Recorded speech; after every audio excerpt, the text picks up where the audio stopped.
Ang mga naglalakihang bato na matatagpuan dito ay sinasabing nagmula pa noong 3000 to 2000 BC.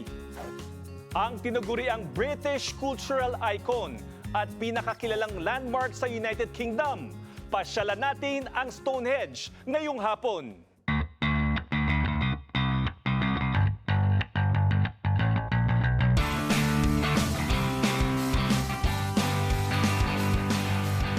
Sa parte ng Southern England, matatagpuan ang naiibang monumento na ayon sa ilan ay gawa di umano ng mga nilalang na mula sa ibang mundo.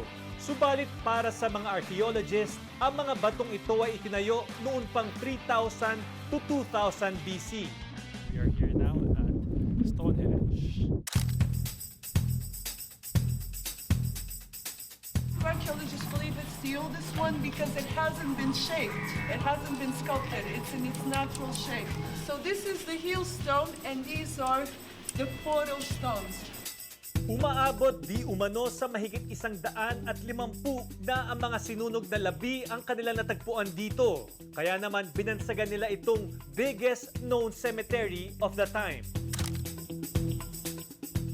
So Stonehenge was built in 3000 BC. Its initial construction was in 3000 BC. It changed through the years from 2500 to 2200 to the ruin that we have today.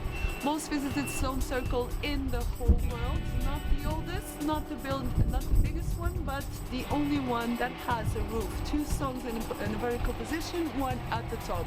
It's believed that in Stonehenge, funerary and ritualistic agricultural rites were celebrated.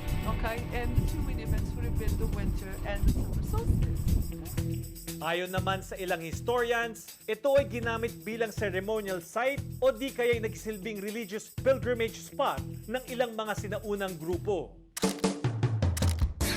Taong 1960s nang imungkahi ng sikat na astronomer na si Gerald Hawkins na ang kumpol ng mga higanting bato na ito ay nagsisilbing astronomical calendar na siyang nag-predict ng mga eclipse noong unang panahon. Ngayon, tinaguran itong one of the most famous and recognizable sites in the world.